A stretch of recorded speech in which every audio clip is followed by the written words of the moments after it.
When a consultant is brought into a struggling company, the CEO will almost always point to a specific fire and ask them to put it out.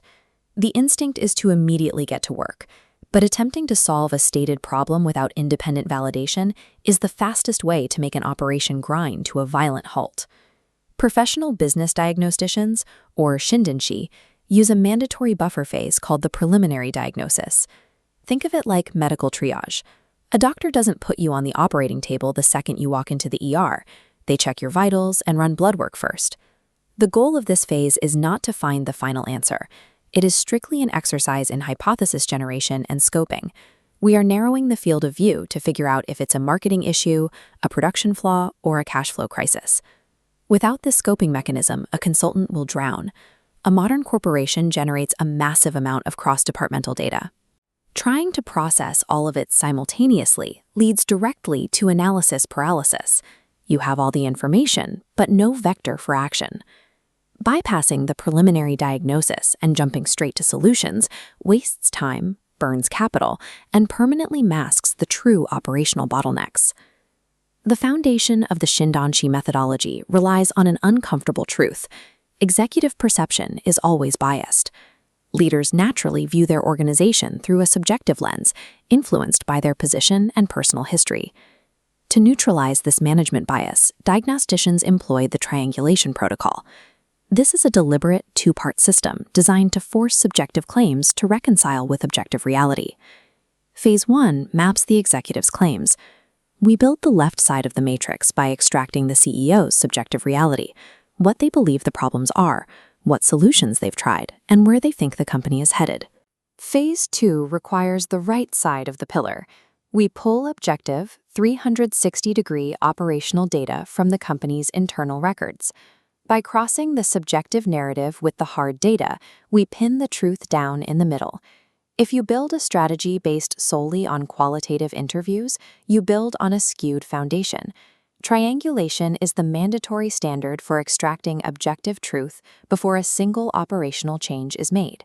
Let's apply this to a concrete scenario. Take Siam Logistics Express, an SME transport firm operating a fleet of 50 delivery trucks nationwide. The diagnostic process starts with the executive interview. We structure this conversation across 3 temporal dimensions. We map the company's past to understand its founding DNA, the present to identify current symptoms, and the future to gauge the leadership's readiness for change. Sitting down with the owner of Siam Logistics, the present pain points surface immediately. He reports that monthly fuel costs are spiking out of control and deliveries are chronically late. The CEO provides his own hypothesis for these symptoms. He believes his drivers are lazy and stealing fuel. Based on this belief, he has already proposed a solution, implementing a strict financial penalty system that docks driver pay for delayed shipments. If a consultant accepts this narrative at face value, the scope of the project is locked.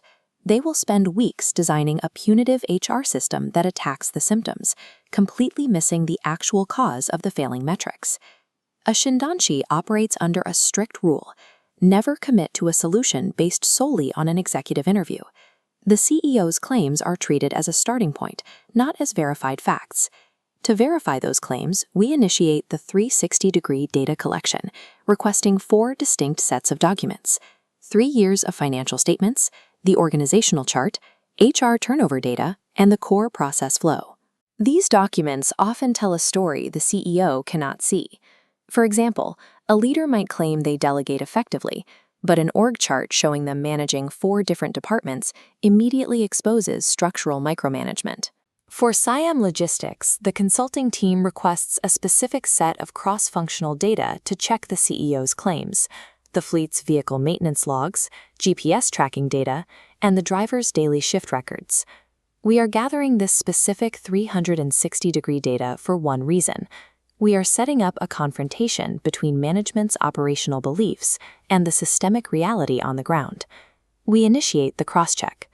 This chart shows fuel consumption spiking upward, layered over a breakdown of the fleet's age.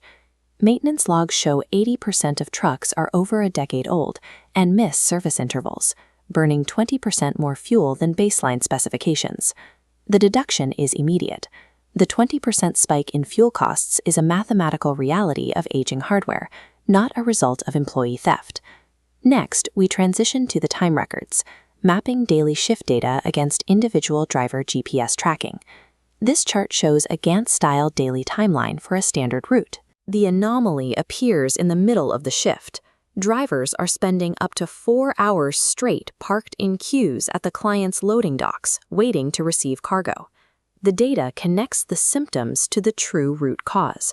The deliveries are chronically late because the drivers are trapped in a warehouse silo bottleneck, not because they are lazy. This creates a highly dangerous secondary consequence. To compensate for the hours lost at the dock, drivers are speeding on the highway to meet quotas, directly increasing the rate of accidents. The entire diagnostic strategy pivots here. The consultant abandons the idea of human behavioral punishment and shifts focus entirely to overhauling fleet maintenance schedules and renegotiating supply chain queue management. If the consultant had executed the CEO's original plan, docking the pay of overworked drivers, it would have triggered mass resignations. The triangulation protocol protected the company by forcing to focus away from perceived human error and onto actual systemic bottlenecks. The Siam logistics case illustrates why preliminary diagnosis requires strict discipline. Diagnosticians formalize this discipline into a 5-point checklist to evaluate corporate health. Points 1 and 2 govern the interview process. The diagnostician must enforce an 80-20 listen-to-ask ratio, prioritizing open-ended questions. Simultaneously, they must ruthlessly separate emotional opinions, like "our staff works hard," from empirical facts, like "the staff averages 40 hours of overtime per week." Point 3 dictates data access. The process relies entirely on securing sensitive operational and financial data, which requires establishing deep trust and executing airtight non-disclosure agreements. Point 4 focuses on structural vulnerabilities. In this standard corporate organizational chart, you see distinct silos for sales, production, and logistics, but the most dangerous failures rarely occur inside a specific department. They hide in the white space, the unmanaged handoffs between those silos. Finally, point 5 requires formulating 2 to 3 structured hypotheses based on the triangulated data. You must have a clear analytical compass before you step foot on the factory floor for a physical inspection. Applying strategy is like putting on a shirt. Fasten the first button incorrectly, and every subsequent action pulls the fabric tighter, warping the entire structure. The preliminary diagnosis is that first button. Its true value lies in stripping away the executive illusions and subjective biases to reveal the actual, unvarnished skeleton of the organization. With the operational bottlenecks identified and the initial hypotheses formed, the process moves from the factory floor to the ledger. We take these operational theories and stress test them directly against the company's financial statements. While identifying a supply chain bottleneck or a maintenance failure tells us how the company operates, the ultimate truth of a corporation's health is always proven or disproven in the uncompromising reality of the balance sheet.